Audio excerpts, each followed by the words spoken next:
What if death wasn't the end of the story, but just the beginning of a mystery waiting to be unraveled?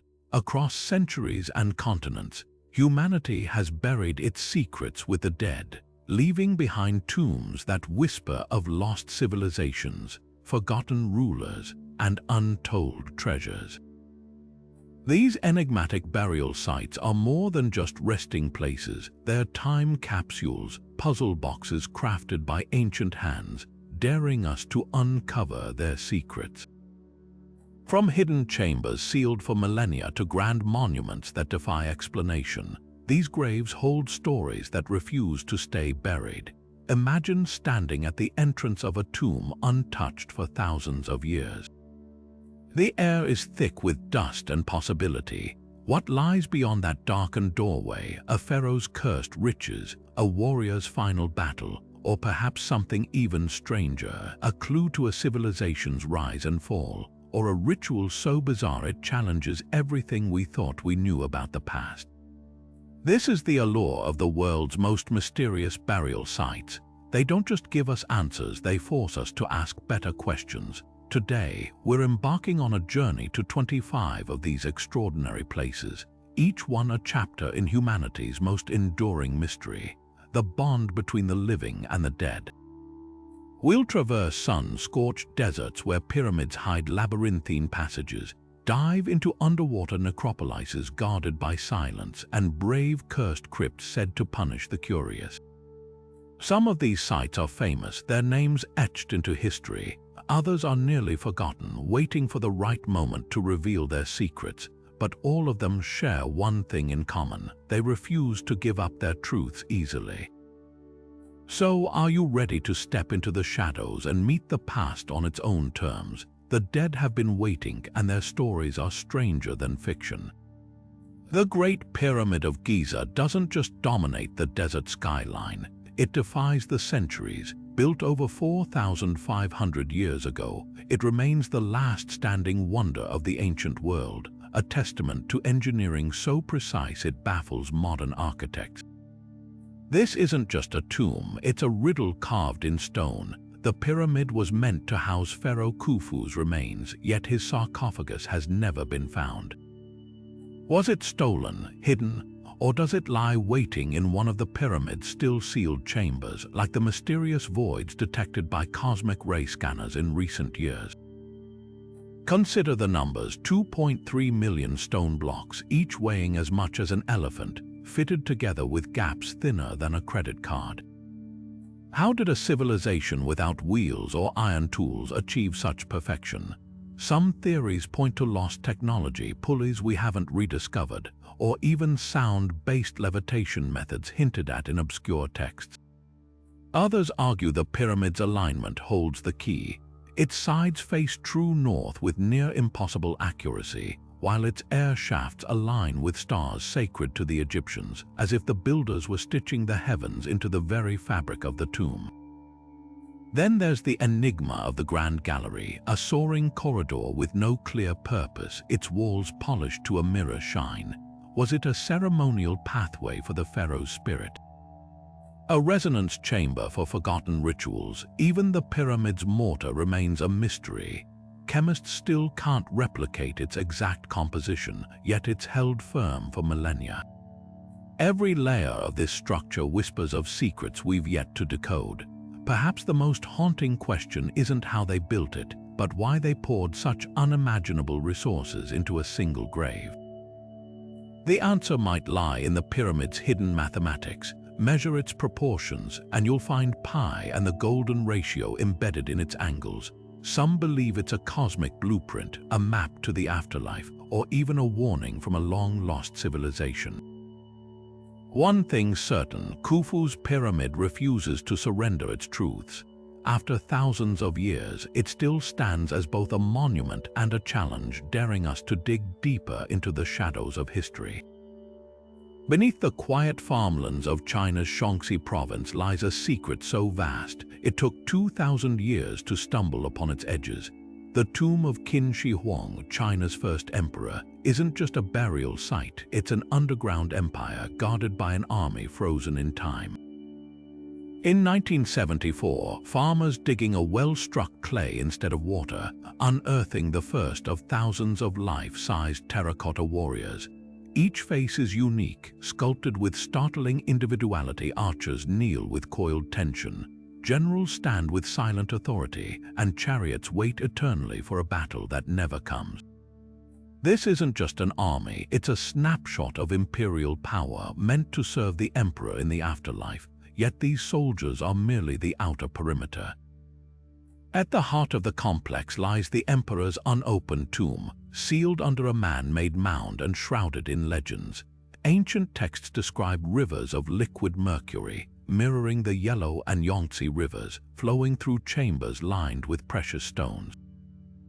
Modern soil tests confirm alarmingly high mercury levels, suggesting the tales might hold truth. But the greater danger may be the tomb's defenses. Historical accounts speak of crossbows rigged to fire at intruders, pits filled with deadly spikes, and even self-sealing mechanisms designed to entomb the curious alive. Qin Shi Huang's obsession with immortality shapes every detail of this necropolis. He consumed mercury pills, believing them an elixir of eternal life, a fatal mistake that may have hastened his death. His tomb reflects that same paradox, a ruler who conquered death by orchestrating his own underworld kingdom, yet couldn't escape mortality. Today, archaeologists face a dilemma. Excavating the central tomb could unlock priceless artifacts and rewrite history, but premature digging risks destroying irreplaceable relics. The emperor's burial chamber remains one of archaeology's greatest what-if scenarios, a treasure chest we can see but dare not open. What secrets still lie beneath that untouched earth? Imperial archives, untold riches, or perhaps something stranger? The remnants of Qin Shi Huang's desperate quest to cheat death itself. Until technology allows us to peer inside without disturbing history's delicate balance, the first emperor's final resting place keeps its mysteries locked away, guarded as fiercely now as it was 2 millennia ago. The Valley of the Kings sprawls like a sun-baked labyrinth across Egypt's desert, its cliffs honeycombed with the graves of pharaohs, yet the most famous tomb here was nearly overlooked entirely. Tomb KV62, the resting place of the boy King Tutankhamun, lay undisturbed for over 3,000 years until one stubborn archaeologist refused to give up the search. Howard Carter's discovery in 1922 wasn't just luck. It was the culmination of 6 grueling years combing through rubble, funded by a patron on the verge of withdrawing support. When his team finally broke through a sealed doorway, Carter's breathless response to being asked if he saw anything, yes, wonderful things, and what wonders they were. Unlike the plundered grandeur of other royal tombs, Tutankhamun's burial chamber was a time capsule of gold and mystery. His iconic death mask, forged from 22 pounds of solid gold, gleamed with the face of a teenager frozen in eternity. But the real shock wasn't the treasure, it was the tomb's cramped, almost hurried dimensions. Most pharaohs commanded sprawling underground palaces. Tut's burial feels like an afterthought, its walls hastily painted rather than carved. Was this rush job a clue to his sudden death at just 18? Modern scans reveal hidden damage to his skull and shattered ribs, fueling theories of murder, a chariot accident, or even a hippo attack. Then there's the curse, or rather, the myth that outshone the science.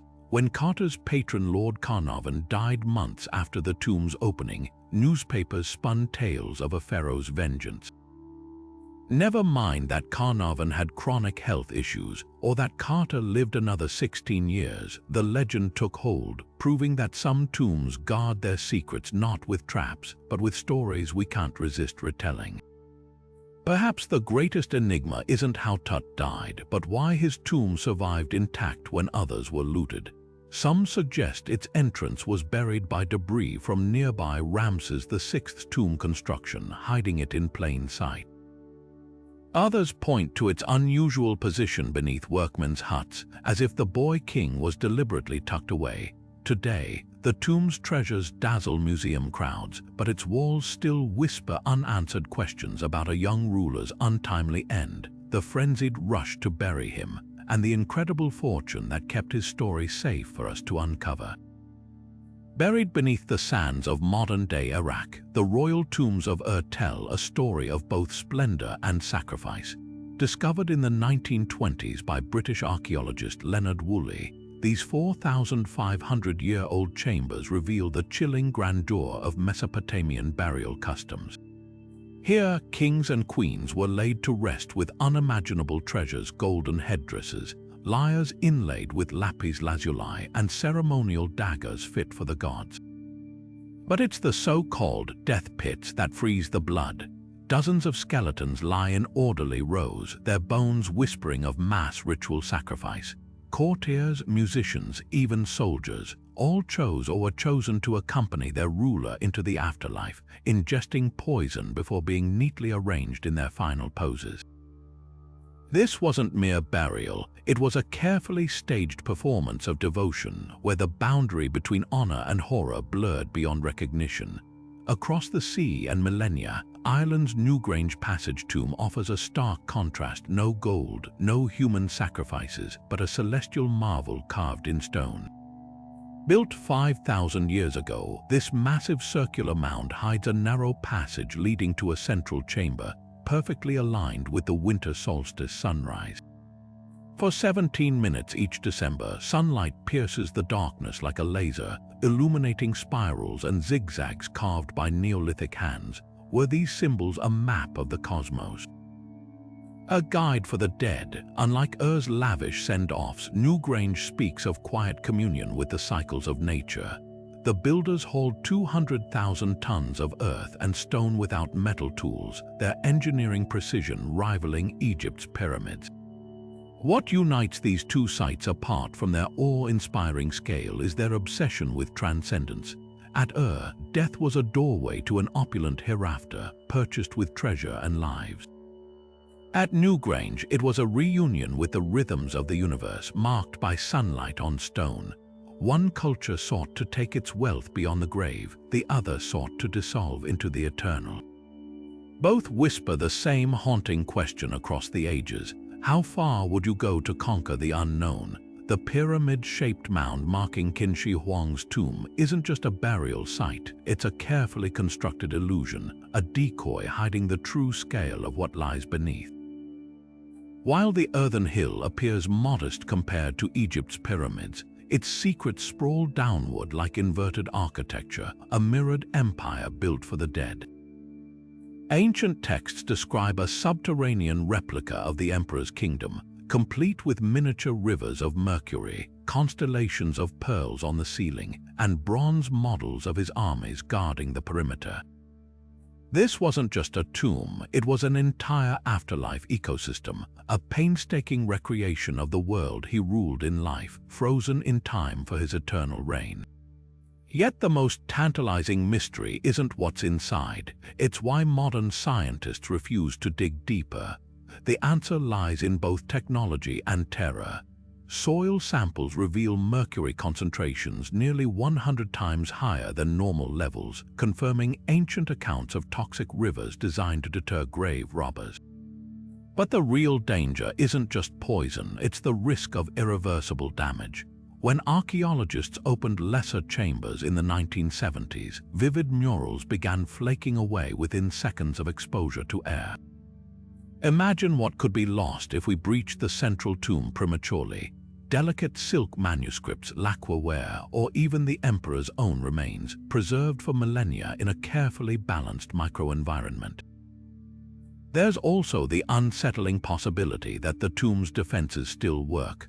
Crossbows rigged to fire at intruders, described by historian Sima Qian in the 1st century BC, may have degraded, but no one wants to test the theory. Even if the mechanisms have rusted, the psychological weight remains. Every archaeologist remembers the fate of Qin Shi Huang's Terracotta army, whose painted warriors lost their vibrant hues within minutes of exposure. The lesson is clear. Some secrets aren't meant to be ripped from the earth but coaxed out gently when we're ready to preserve them properly. So for now, the Emperor's underground palace remains a shadow on radar scans, a ghostly outline of corridors and chambers we can map but not touch.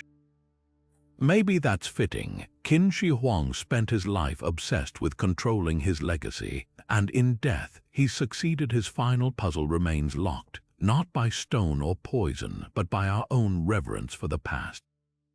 The day we finally step inside that buried kingdom will rewrite history. Until then, the mound stands as a silent challenge. How much are we willing to risk to meet the past face to face?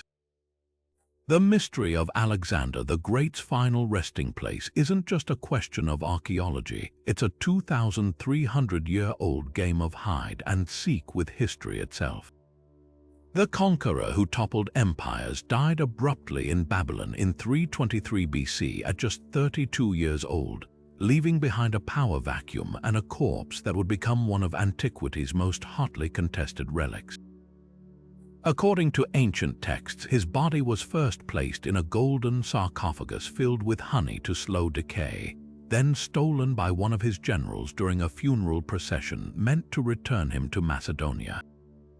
The hijacked remains eventually landed in Egypt, where Ptolemy, another of Alexander's former commanders, built a lavish tomb in Alexandria, a city Alexander himself had founded. For centuries, pilgrims and emperors visited what became known as the Soma, or body, treating it as a shrine to the legendary king. Then, sometime between the 3rd and 5th centuries AD, the trail goes cold. Earthquakes, fires, and political upheaval swallowed the tomb whole, leaving only whispers. Modern claims about its location read like a detective novel's red herrings. In 2019, a team in Greece's Amphipolis region announced they'd found an enormous marble-walled tomb from Alexander's era, sparking global headlines until experts noted it was built before his death, likely for a relative. Meanwhile, beneath the streets of modern Alexandria, archaeologists have pinpointed the ruins of the ancient city's royal quarter, where the Soma supposedly stood. One theory suggests Alexander's remains might lie hidden in a crypt beneath a 19th-century mosque, built over what was once a Christian church, which itself may have repurposed the original pagan tomb. Others argue the body was moved secretly to Siwa Oasis, where Alexander famously consulted the oracle of Ammon, who allegedly confirmed his divine status. Why does this matter beyond solving an ancient cold case? Because Alexander's bones could rewrite history in ink made of DNA. His tomb wouldn't just hold a skeleton, it might contain artifacts from his campaigns, personal items, or even records lost during the destruction of the Library of Alexandria. Genetic analysis could settle debates about his health, ancestry, or the true cause of his death: natural illness, poison, the aftermath of battle wounds. More crucially, the tomb's art and inscriptions might reveal how he saw himself: a Greek warrior king, a pharaoh god, or something in between. The search continues, fueled by new technologies like ground-penetrating radar and isotopic analysis. But perhaps the greatest clue lies in Alexander's own words. He supposedly wished to be buried where the earth meets the sky, a poetic demand that's kept scholars guessing for millennia. Whether his tomb waits beneath Alexandria's bustling streets or in some forgotten desert crypt, one thing's certain: finding it wouldn't just close a chapter. It would crack open the entire book. Beneath the bustling streets of Paris lies a hidden city of the dead, 6 million skeletons stacked like firewood in tunnels stretching over 200 miles. The catacombs of Paris began as limestone quarries in the 13th century, but by the late 1700s, overflowing cemeteries forced a drastic solution: relocate the bones en masse. What resulted isn't just a burial site, it's a surreal work of macabre artistry. Skulls and femurs form intricate patterns, crossbones arranged into hearts or stacked like architectural pillars. Some alcoves bear plaques with melancholic poetry, while others feature barrel-vaulted ceilings entirely constructed from tibias. This isn't accidental overcrowding, it's a deliberate attempt to confront mortality with eerie beauty. Yet for all its grim grandeur, the Paris catacombs provoke uneasy questions. Is this sacred rest or morbid spectacle? Visitors whisper past walls of anonymous dead, many victims of revolution or plague, their identities erased by time. The catacombs walk a fine line between memorial and tourist attraction, selfie sticks clicking next to bones labeled simply with their original cemeteries. Modern curators grapple with balancing respect against public fascination, occasionally closing sections when vandals steal skulls or partygoers hold underground raves. Far to the south, Sicily's Capuchin catacombs offer a chilling contrast. Here, the dead aren't anonymous, they're shockingly personal. 8,000 mummies line the walls of Palermo's underground monastery, many still wearing their decaying finery. Unlike Paris's geometric arrangements, these corpses stand or recline as if frozen mid-conversation. The air hangs thick with the scent of vinegar and decay, a byproduct of the monks' ancient preservation techniques. Most haunting are the tiny figures dressed in crumbling lace, their faces eerily preserved. Some seem to smile, others grimace as if trapped in silent screams. The Capuchins justified this practice as a spiritual lesson. Plaques proclaim, "What you are now, we once were. What we are now, you shall be." But critics argue it crosses into exploitation, especially with mummies like Rosalia Lombardo, a 2-year-old so perfectly embalmed in 1920 that she appears merely asleep. Scientists only recently discovered her secret, a syringe's worth of chemicals including zinc salts that halted decay almost miraculously. Both sites force us to wrestle with the same dilemma: where does reverence end and voyeurism begin? Paris anonymizes death on an industrial scale. Sicily personalizes it to the point of discomfort. One reduces humans to building materials, the other preserves them as unsettling dolls. Yet perhaps their power lies precisely in this discomfort, forcing us to stare unflinchingly at what will all become, whether arranged in anonymous millions or glass-eyed and upright, still demanding to be seen. The greatest conqueror in history lies in a grave so well hidden, it's defied discovery for nearly 800 years. Genghis Khan, who united the Mongol tribes and forged an empire stretching from the Pacific to the Mediterranean, took extraordinary measures to ensure his final resting place would never be found. According to legend, his funeral procession slaughtered every witness they encountered, over 2,000 people by some accounts, then diverted an entire river over the burial site to erase all traces. The soldiers who carried out this grim task were themselves executed, taking the secret to their own graves. Today, the area known as the Ik-Korig, or Forbidden Zone, remains one of the most guarded sites in Mongolia, protected by both tradition and modern laws. Modern technology has only deepened the mystery. Satellite imagery and ground-penetrating radar have identified promising anomalies in the region's rugged terrain, but local beliefs and legal restrictions have stalled major excavations. Some researchers speculate the tomb might lie near Burkhan Koldun, a sacred mountain where Khan reportedly found refuge early in his life.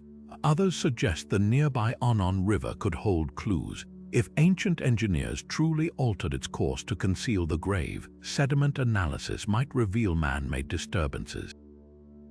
The few archaeological surveys permitted in the area have uncovered artifacts from the Mongol Empire, but never the prize itself. The search isn't just about finding bones, it's about unlocking a cultural paradox. Genghis Khan's descendants rule out DNA testing, considering it sacrilege to disturb their ancestor. Yet his burial site could rewrite what we know about Mongol culture. Historical accounts describe treasures beyond gold, manuscripts detailing his military strategies, gifts from foreign emissaries, even the legendary golden whip that symbolized his authority. Some scholars believe the tomb's location might encode Mongol cosmology, aligning with constellations or sacred landscapes, perhaps the most compelling twist. The paradox of a man who built an empire visible from space, yet chose to disappear without a trace. In death, Genghis Khan accomplished what no enemy could, vanishing so completely that even his power couldn't follow. The Forbidden Zone stands as a testament to that final victory, a conqueror's last act of defiance against time itself. Beneath the quiet streets of Paula, Malta, lies a labyrinth that hums with the echoes of a lost civilization. The Hypogeum of Hal Saflieni isn't just a burial site, it's a 3-level underground temple carved entirely by hand over 5,000 years ago, a feat that predates Egypt's pyramids by centuries. Imagine descending into this shadowy world where every chamber feels alive with secrets. The walls ripple with red ochre spirals, a motif repeated across Neolithic Malta, as if the builders were trying to mimic the pulse of the earth itself. But it's the so-called oracle room that chills the spine. Speak softly here, and your voice resonates with unnatural clarity, vibrating through the limestone like a ghostly chorus. Archaeologists believe this acoustic anomaly wasn't accidental. It was engineered, a sonic tool for rituals that might have connected the living with the dead. Then there are the skulls. Among the 7,000 skeletons unearthed here, some bore bizarre, elongated shapes, craniums stretched backward like something from a science fiction tale. At first, researchers dismissed them as intentional cranial binding, a practice seen in other ancient cultures. But recent studies reveal anomalies, skull volumes up to 30% larger than average, with no signs of artificial deformation. Could these belong to an unknown branch of humanity, or were they revered individuals, their skulls reshaped to mark their closeness to the divine? The truth remains buried, much like the Hypogeum's original purpose. This subterranean complex blurs the line between tomb and temple. Some chambers mimic above-ground megalithic structures like Malta's Tarxian temples, complete with carved false doorways, portals meant for spirits, not the living. Others feature tiny niches barely large enough to hold a child, their walls stained with traces of animal sacrifices. The most haunting space, the Holy of Holies, a room shaped like a womb where acoustics amplify whispers into thunderous echoes. Here, priests or shamans might have staged sensory overload rituals, using sound and darkness to induce visions. Modern attempts to reconstruct the Hypogeum ceremonies raise more questions than answers. Was this a place of healing where the sick sought communion with ancestors, a training ground for oracles who interpreted echoes as divine messages? Or something darker, a site of initiation where the living entered the underworld metaphorically or literally? The Hypogeum guards its secrets as fiercely today as it did millennia ago. Its tunnels twist like a serpent's coils, reminding us that some mysteries refuse to be unearthed, no matter how deep we dig. Rising from the Greek hills like a forgotten crown, the so-called tomb of Agamemnon stands as one of antiquity's most baffling architectural feats. This beehive-shaped marvel, also known as the Treasury of Atreus, predates even the glory of classical Athens by nearly 1,000 years. Its towering entranceway alone commands attention. A colossal lintel stone weighing over 120 tons, positioned with such precision that modern engineers still debate how Bronze Age builders lifted it without pulleys or cranes. Step inside and the air hums with acoustic perfection, whispers amplifying into ghostly echoes against the soaring corbelled dome, a design so advanced it wouldn't be matched in Europe until the Renaissance. But the real controversy lies buried in the name itself. When German archaeologist Heinrich Schliemann uncovered a golden death mask in nearby Mycenae in 1876, he famously telegrammed a king's ransom of a claim: "I have gazed upon the face of Agamemnon." The mask's haunting features, thin lips, a prominent nose, and closed eyes, seem to belong to Homer's legendary leader of the Trojan War. There was just one problem. Carbon dating later revealed the mask was 300 years too old. Schliemann, ever the showman, had either mistaken or embellished his discovery, forever tying the tomb to a myth rather than its true Mycenaean rulers. Yet the tomb's mysteries run deeper than misattributed artifacts. The triangular relief above the doorway, once filled with intricate carvings now lost to time, hints at rituals we can only guess at. Some scholars believe the structure's alignment captures the winter solstice sunrise, bathing the inner chamber in symbolic light. Others point to the eerie absence of human remains. Was this a cenotaph, a symbolic grave for a king whose body never returned from war? Or were the bones looted centuries ago, leaving only the silent grandeur of stone? Perhaps the most tantalizing clue lies in the tomb's construction. The precision-cut limestone blocks fit together without mortar, their joints so tight a razor blade can't slip between them.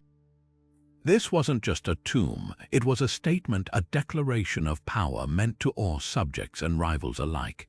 The builders even imported rare red marble from miles away, ensuring the doorway would glow like embers in the setting sun. Every detail whispers of a civilization far more sophisticated than Homer's epics suggested. Schliemann's mask may not be Agamemnon's, but it revealed something equally profound: the blurred line between Bronze Age reality and the myths that grew around it. The tomb stands as both a masterpiece and a riddle, a monument to kings we can't name, built by methods we can't replicate for purposes we can't fully decipher. Its true secret, some stories refuse to be unearthed, no matter how golden the mask. The mausoleum at Halicarnassus was never meant to be ordinary, even by the standards of ancient wonders. Built in 350 BC for Mausolus, a Persian satrap with kingly ambitions, this towering monument blended Greek elegance with Near Eastern grandeur, crowned by a chariot statue so lifelike locals swore they could hear its wheels creak in the wind. But what's truly remarkable isn't just its scale, it's how a ruler's vanity birthed an architectural legacy. The term mausoleum itself immortalizes Mausolus, proving that sometimes the greatest power isn't ruling the living, it's dominating how the dead are remembered. Yet today, only fragments remain. Earthquakes and crusaders plundered the marble facade, scattering its friezes from the British Museum to Bodrum's castle walls. Ironically, the structure meant to defy time became a quarry for fortifications, its stones repurposed to build everything but memory. But peer closer, and you'll find whispers of its former glory. A foot here, a horse's mane there, all testifying to sculptors who treated stone like fabric, draping warriors and gods in frozen motion. Half a world away, the burial mounds of Anglo-Saxon England tell a different story. Take Beowulf's Barrow, not a single site, but an idea woven into the landscape. The epic poem describes a hero's funeral pyre blazing on a headland, his ashes buried with golden treasures beneath a mound, as high as whale-rowed sailors might spot from afar. For centuries, scholars treated this as pure myth until 1939, when a farmer's plough struck iron at Sutton Hoo. The ship burial unearthed their mirrored Beowulf's descriptions eerily, a 90-foot vessel-turned tomb filled with Byzantine silver and a helmet fit for a saga's king. What's striking isn't just the parallel, it's the contrast in purpose. Where Halicarnassus screamed its presence with 40-meter columns, Anglo-Saxon barrows hid their riches under grass. One was built to awe strangers, the other to guard secrets. Sutton Hoo's treasures lay undisturbed for 1,300 years because its builders understood invisibility as a kind of power. The mausoleum's fate, meanwhile, proves how visibility invites vulnerability. Both sites, though, share an uncanny afterlife. Mausolus's name outlived his empire, while Sutton, whose unknown king, possibly Riedwald of East Anglia, gained immortality through anonymity. One tomb shouted its legacy, the other whispered, letting later generations lean in close. The lesson: whether you build to be seen or choose to disappear, death has a way of rewriting your plans. Deep in the jungles of Palenque, where howler monkeys drown out the whispers of history, lies a tomb that rewrote our understanding of Maya power dynamics. The Temple of the Red Queen, unearthed in 1994, held not just a body but a revolution in archaeology. the remains of Lady Kayable, one of the most formidable rulers in Maya history, covered from head to toe in fiery cinnabar powder. This vibrant red pigment made from mercury sulfide didn't just preserve her bones, it turned her into a literal embodiment of the lifeblood of her kingdom, a crimson spectre frozen in time. The discovery shattered assumptions. Here was a woman buried with the regalia of supreme military authority, a serpent-headed scepter, jade masks depicting the maize god, and a belt inscribed with glyphs naming her as the Kalumt, or supreme warrior.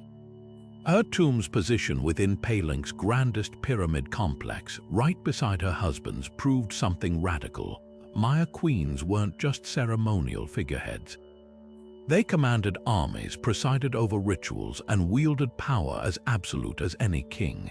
But the real mystery isn't how she lived, it's why Palink's elites abandoned her.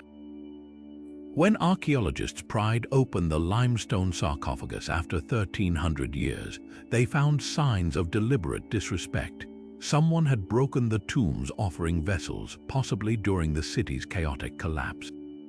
Palink's downfall remains one of Mesoamerica's great puzzles. Was it drought, invasion, or something more personal, like a rebellion against Kayable's bloodline? The cinnabar on her bones offers a chilling clue. In Maya cosmology, red symbolized both rebirth and violence, hinting that her death may have been as politically charged as her reign. Perhaps most haunting are the jade beads nestled where her eyes once were, each one carved to reflect the Milky Way's sacred path. The Maya believed rulers became stars after death, and Kayable's tomb was a cosmic map. The alignment of her skeletal posture mirrors the maize god's resurrection in the Popol Vuh epic, while the temple above echoes the three-stone hearth of creation. Every detail screams intentionality. This wasn't just a grave, it was a time machine engineered to launch her into eternity. Yet the greatest enigma lingers in what's missing. Unlike other royal Maya tombs, no written record of Kayable's death exists. Was her memory purged intentionally, or does her true legacy lie hidden in some still undeciphered codex, waiting to rewrite history once more? The Red Queen's tomb doesn't just hold a skeleton, it holds a confrontation with everything we thought we knew about power, gender, and the fragility of empires. Amid the windswept plains of Pasogadi, a solitary stone structure stands as a quiet rebellion against the extravagance of empire. The tomb of Cyrus the Great, Persia's visionary ruler who forged the Achaemenid Empire in the 6th century BC, is a study in deliberate restraint, a modest limestone chamber perched atop 6-tiered steps, lacking the gold or grandeur befitting history's first multicultural conqueror. This isn't an oversight, it's a manifesto carved in stone. Cyrus, who allowed subdued nations to keep their customs and religions, built a tomb as unassuming as his rule was revolutionary. The Greek historian Arrian recorded its original inscription, "Passerby, I am Cyrus, who gave the Persians their empire. Do not grudge me this patch of earth." A far cry from the bombastic epitaphs of other monarchs, these words reflect a ruler who understood that true power needs no spectacle, but the tomb's simplicity hides layers of defiance. When Alexander the Great stormed through Persia in 330 BC, he expected to loot Cyrus's grave like he had others, only to find it already vandalized by previous invaders. Instead of desecrating it further, Alexander ordered its restoration, a rare moment of reverence from history's most relentless conqueror. Was he honoring Cyrus's legacy of tolerance or recognizing a kindred strategic genius? The gesture speaks volumes. Even empires built on violence couldn't dismantle Cyrus's moral authority. Modern debates swirl around this unassuming monument. 20th century restorers, aiming to preserve the site, controversially reinforced the structure with iron clamps, a well-intentioned move that some argue stripped away its authenticity. Meanwhile, Iranian authorities have clashed with UNESCO over proposed highway expansions threatening the tomb's isolation. These tensions mirror Cyrus's own paradox. How do you protect a legacy of openness without fencing it off from the world? The tomb's power lies in what it refuses to do. Unlike the pyramids or Taj Mahal, it doesn't dwarf visitors with scale, it draws them in with intimacy. The chamber's cramped interior forces you to crouch, as if paying respects to the man rather than the myth. That humility was Cyrus's masterstroke. By rejecting the trappings of tyranny, he ensured his ideals would outlast his empire. Today, the tomb stands not just as a relic, but as a challenge. Real greatness doesn't shout, it endures. Beneath the soaring dome of St. Peter's Basilica lies a secret that could rewrite Christian history or reinforce its oldest traditions. Excavations in the mid-20th century revealed a humble necropolis beneath the Vatican, where one grave stands apart. A simple 2nd century shrine labeled with graffiti that translates to "Peter is here." According to tradition, this marks the final resting place of Christ's foremost apostle. His bones allegedly found wrapped in purple cloth near the site of Nero's circus, where early accounts say Peter was crucified upside down. But the evidence isn't as clear-cut as pilgrims might hope. The skeletal fragments discovered in a niche behind the shrine's wall belonged to a robust man in his 60s, consistent with Peter's age at death. Yet forensic science can't confirm identity after 2 millennia. Pope Paul VI cautiously declared the relics identified in a convincing way, leaving room for both faith and doubt to breathe. The real intrigue lies in what surrounds the grave. This isn't a solitary burial, it's a tapestry of Roman-era mausoleums repurposed by early Christians. Inscriptions and Christian symbols appear like secret codes, a fisherman's hook scratched into plaster, prayers invoking Peter's name. The Vatican's meticulous excavations revealed how the shrine grew from a simple marker into an underground altar, then a grand basilica, as if each generation built layers of certainty over that initial whisper of belief. Modern visitors can walk this subterranean timeline, tracing how memory became monument. Half a world away in Jerusalem's Talpiot neighborhood, a very different tomb ignited firestorms. Discovered in 1980 during routine construction, this unremarkable limestone burial chamber held 10 ossuaries bone boxes inscribed with names that read like a New Testament cast list: Jesus, son of Joseph, Mary, Jose, a nickname for Joseph, and even Judah, son of Jesus. Filmmaker James Cameron's documentary dubbed it the Jesus family tomb. While statisticians argued the name cluster's odds were astronomical, but archaeologists balked. These names were 1st century Judea's equivalents of John Smith, common as olive trees. The Mary ossuary might reference Mary Magdalene or any of a dozen other Marys. Science stepped in with DNA analysis, adding more fog than clarity. Mitochondrial tests showed the Jesus and Mary individuals weren't maternally related, fueling speculation they were spouses, a claim that rattled traditionalists. But critics noted ancient DNA degrades severely and contamination risks are high. The Talpiot tomb's limestone walls, meanwhile, hide another twist. A nearby ossuary famously inscribed, James, son of Joseph, brother of Jesus, once hailed as physical proof of Christ's family until it was proven a modern forgery. These two tombs represent opposite poles of sacred archaeology. The Vatican's approach is painstakingly reverent, launching studies only when technology minimizes damage, accepting limits to certainty. The Talpiot debate, by contrast, played out like a scholarly cage match, with competing documentaries, books, and headlines shouting over nuance. One site asks faith to meet science halfway, the other demands science bear burdens it might never resolve. Perhaps the lesson lies not in the bones, but in the longing they reveal. Whether kneeling before Peter's shrine or debating Talpiot's inscriptions, we're chasing the same thing: tangible threads to stories that shaped civilizations. In the end, dirt and DNA might bring us closer, but some mysteries are etched not in stone, but in the human need to touch the divine. Along the shores of Sweden's Motala Ström River, archaeologists uncovered a scene that froze the blood, a submerged graveyard where skulls weren't just buried, but mounted on wooden stakes like grisly trophies. The Tomb of the Sunken Skulls, dating back 8,000 years to the Mesolithic era, holds 11 skulls, some with stakes driven straight through the base, others arranged in a haunting circle. This isn't random violence, it's a meticulously staged display, preserved by the peat-rich waters that turned bone into time capsules. Imagine wading into that ancient marsh and finding them empty eye sockets staring upward, as if the dead were watching the living from beneath the water's surface. But who were these individuals, and why were they treated so differently in death? Forensic analysis reveals chilling details. 2 of the skulls show healed fractures from blunt force trauma, suggesting lives marked by conflict.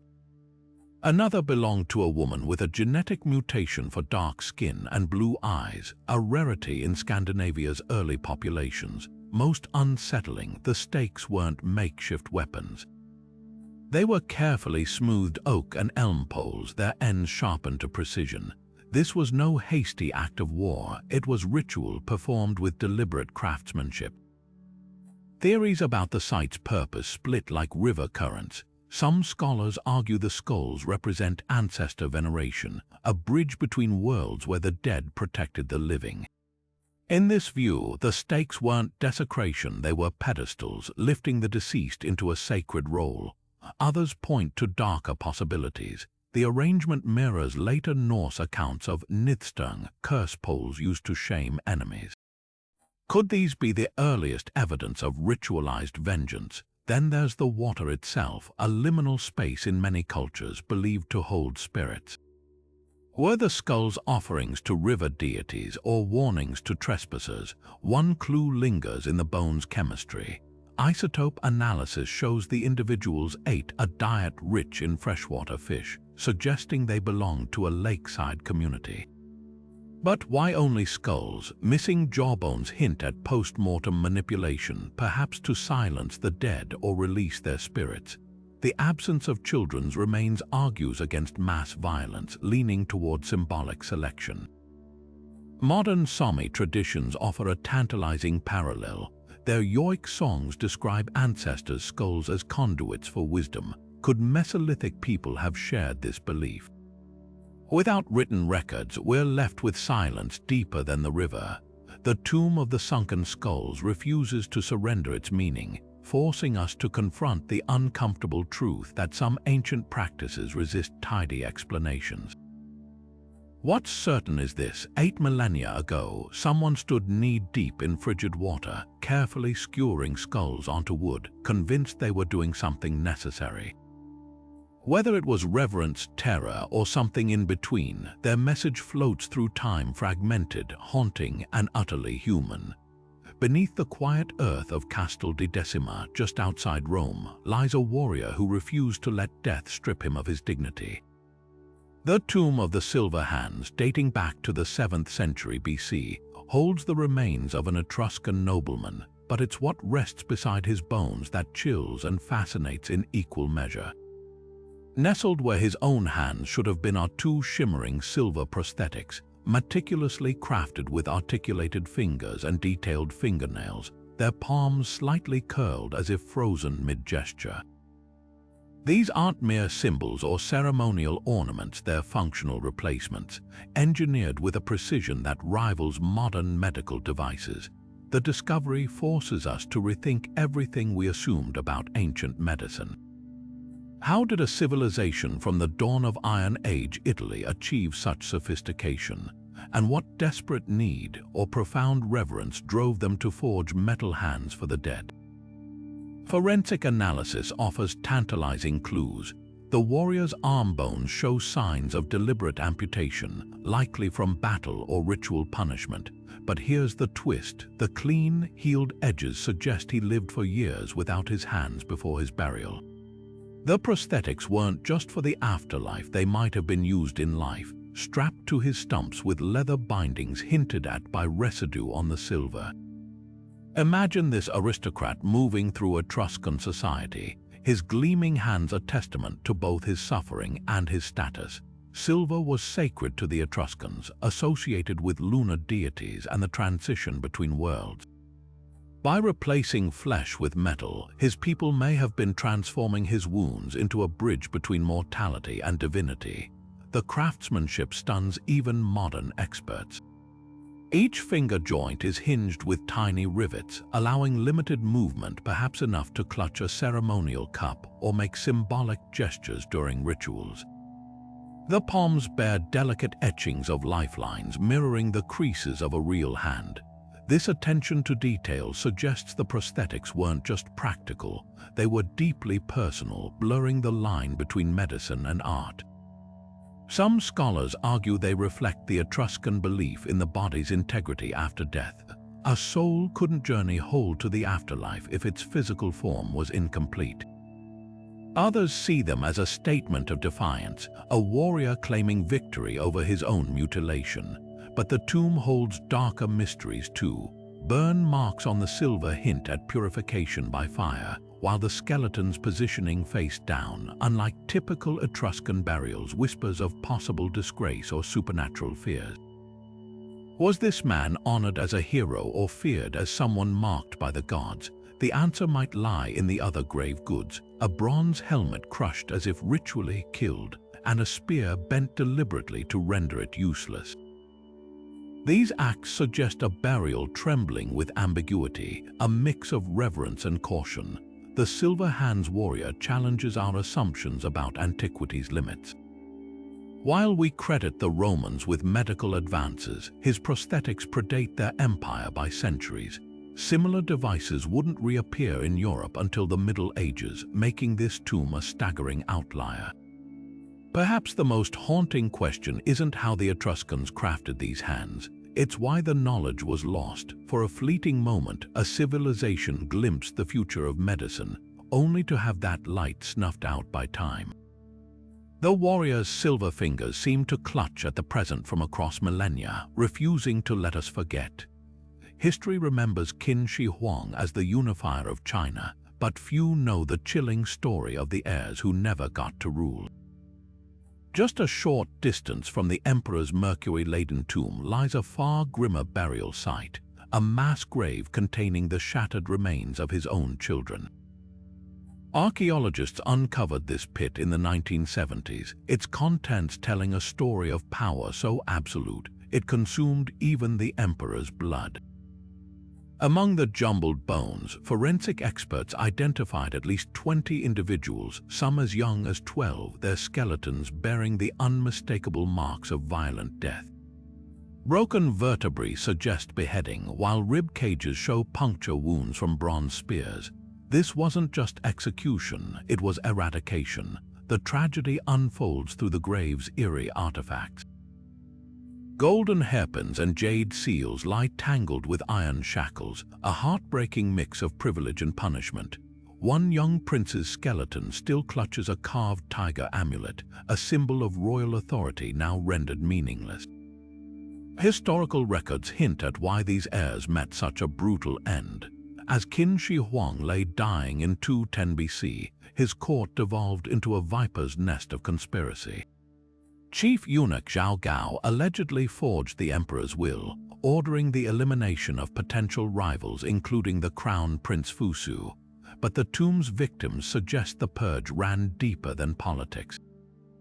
Isotope analysis reveals several were malnourished before death, their bones stunted from possible imprisonment. These weren't just threats, they were broken long before the blade fell.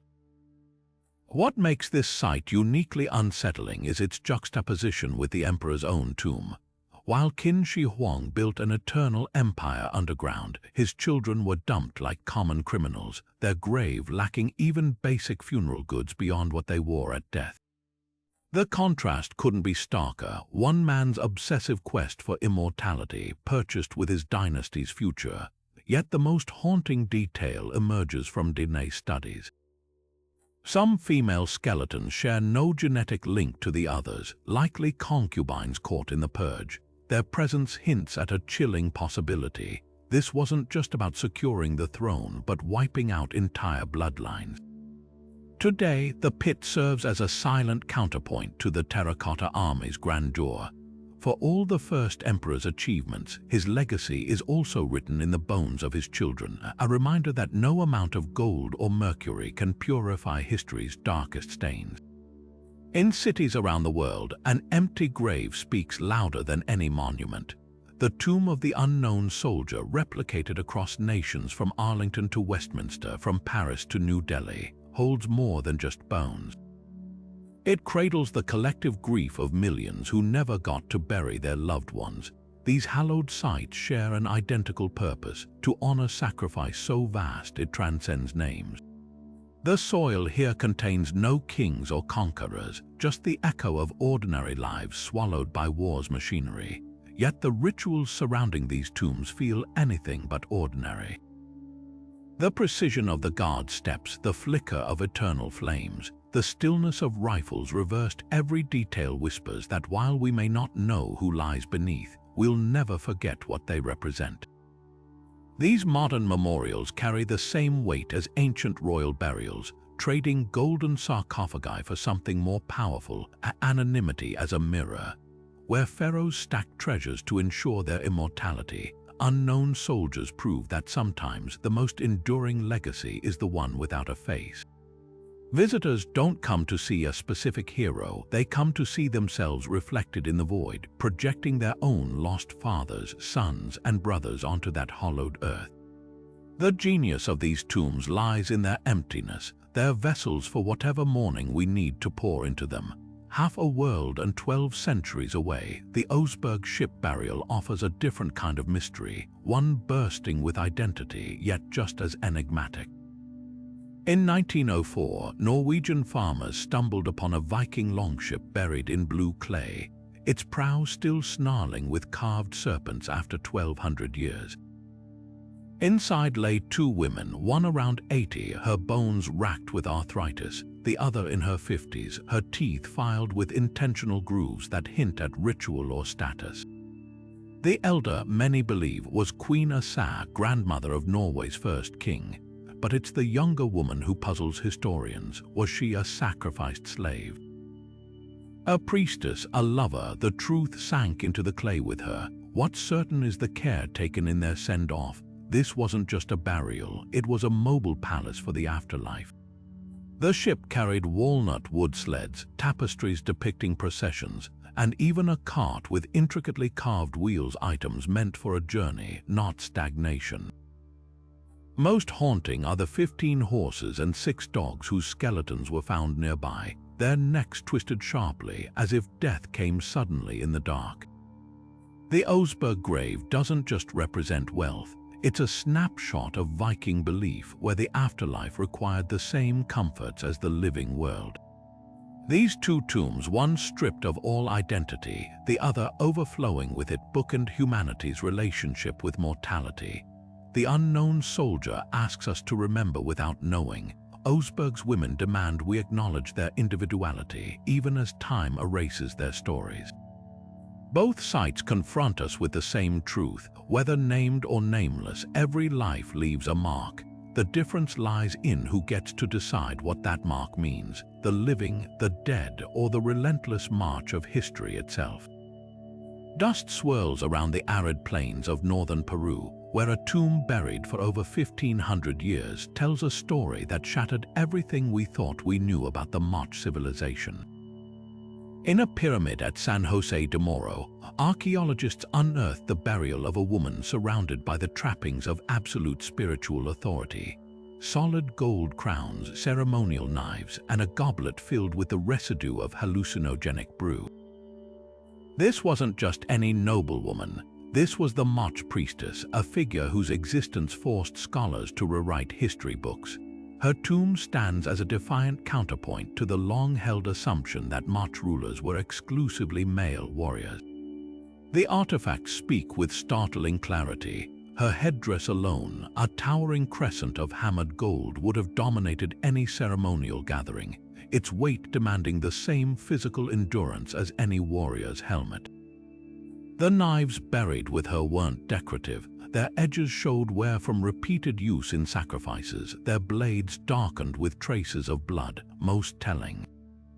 The presence of a ceremonial cup stained with remains of anadenanthera, a potent hallucinogen used by Mach priests to commune with the gods. This woman didn't just participate in rituals, she orchestrated them, wielding both spiritual and political power in a society where blood and divinity were inseparable. What makes this discovery so revolutionary is the context. The Mach were master metalworkers and builders, their pyramids adorned with murals depicting battles and ritual combat, scenes long interpreted as evidence of a male-dominated warrior elite. Yet here was a woman buried in the same sacred precinct as legendary warrior priests, her tomb's grandeur surpassing even theirs. Isotope analysis of her bones revealed a lifetime diet rich in maize and seafood, the fare of the elite, while her skeletal muscles showed no signs of combat wounds. Her power wasn't taken on the battlefield, it was inherited or conferred, a revelation that upended decades of scholarship. The priestess's burial also holds darker clues about her role.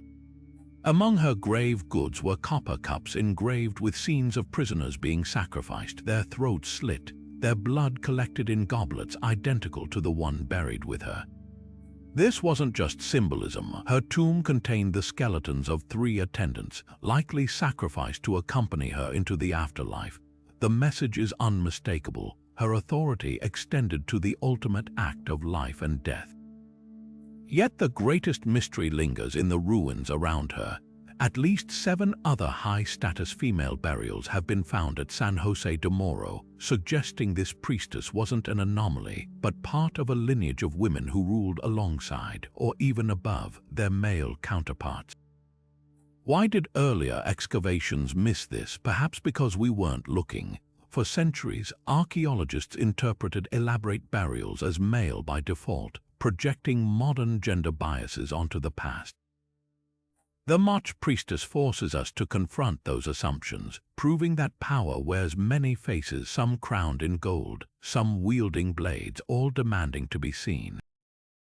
Her legacy isn't just in the artifacts she left behind, but in the questions she forces us to ask. Were the Mach an exception, or have we simply failed to recognize female authority in other ancient cultures? How many other women's stories lie mislabeled in museum storage rooms, their regalia mistaken for a king's? The sand around San Jose de Moro likely holds more secrets, but one truth is already clear. History isn't just written by the victors, it's written by those who dare to dig deeper. Deep in the arid valleys of northern Peru, a tomb lay undisturbed for 1,700 years until a team of archaeologists, led by Walter Alva, pried open its adobe-sealed entrance in 1987. What they found inside would rewrite Andean history. The Lord of Sepon, a Mach ruler from around 300 AD, reclined upon a bed of gold and copper, his face obscured by a mask of hammered gold, his fingers sheathed in precious metal gloves. This wasn't just a burial, it was a throne room for the afterlife, brimming with treasures so intact, historians initially thought they'd stumbled upon an elaborate hoax. The parallels to Tutankhamun's tomb are impossible to ignore. Like Egypt's boy king, the Lord of Sepon was buried with an arsenal of ceremonial objects meant to proclaim his divinity. A crescent-shaped headdress adorned with owl faces, symbolizing night and the underworld, nose ornaments depicting snarling fanged deities, and a backflap of pure gold that would have shimmered like a second sun with every step he took in life. But while Tut's tomb was famously ransacked in antiquity, leaving only a fraction of its original splendor, Sepon's burial chamber was sealed perfectly, a time capsule preserving every layer of Mach power.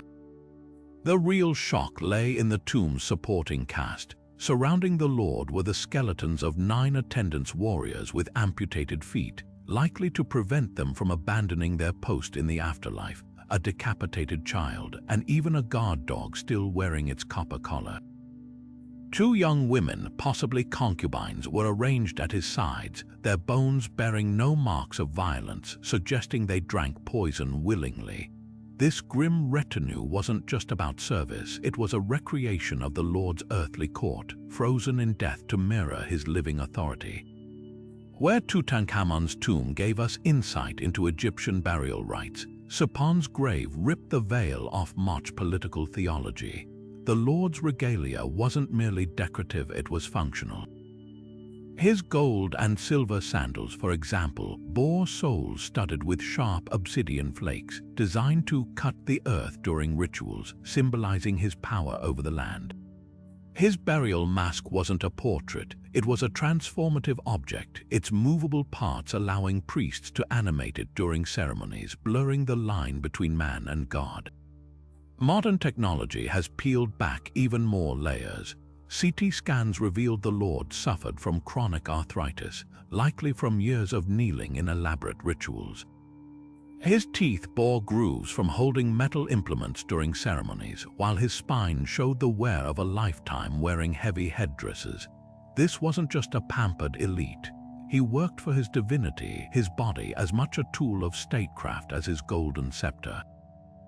The Lord of Sapon's greatest legacy might be what he stole back from history. Before his discovery, scholars dismissed the Moch as a culture of skilled potters but minor political players. His tomb proved otherwise. Here was a civilization with metallurgical skills rivaling ancient Egypt, a rigid hierarchy, and a religious system sophisticated enough to merge theater with theology. Tutankhamun showed us a pharaoh's wealth. Sapon revealed an entire cosmology hammered into gold. Both tombs remind us that sometimes the past isn't buried, it's waiting. For all the tombs we've uncovered, history still guards its most tantalizing secrets with an iron grip. Take Cleopatra's lost tomb, the final refuge of Egypt's most iconic queen, said to be buried alongside her lover, Mark Antony, in a lavish chamber filled with treasures and scrolls from her legendary library.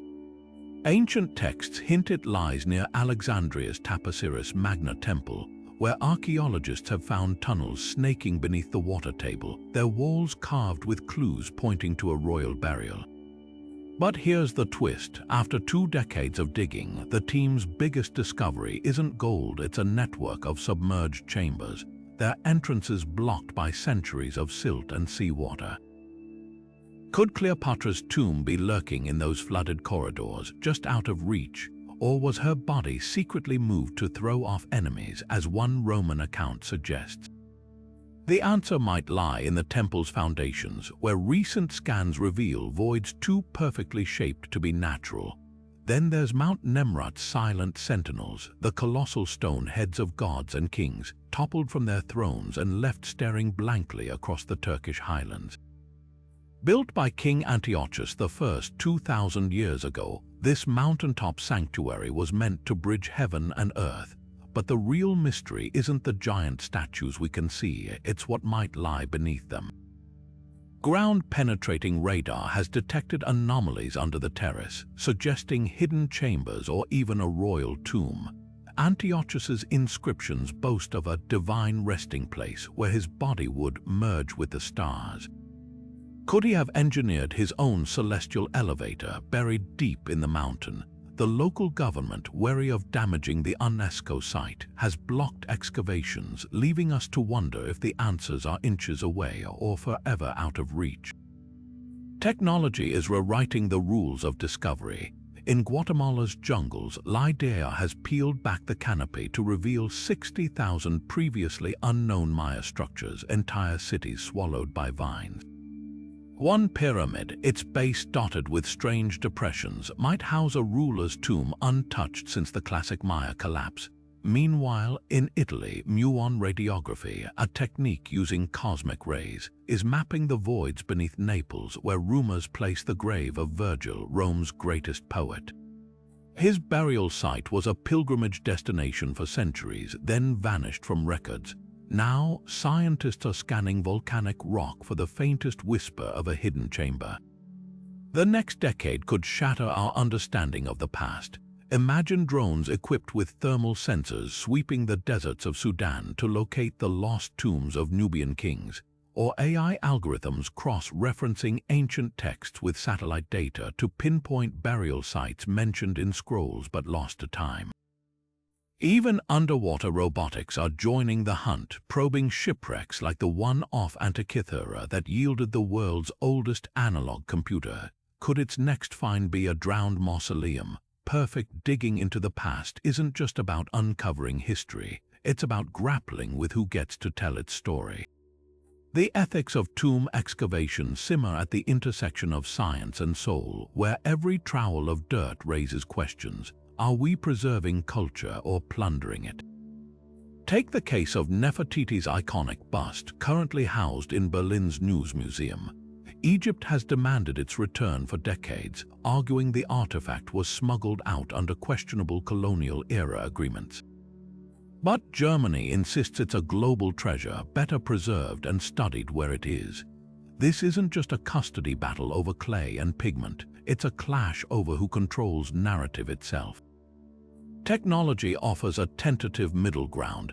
Ground-penetrating radar and 3D modeling now let us excavate tombs digitally, mapping chambers without disturbing a single brick.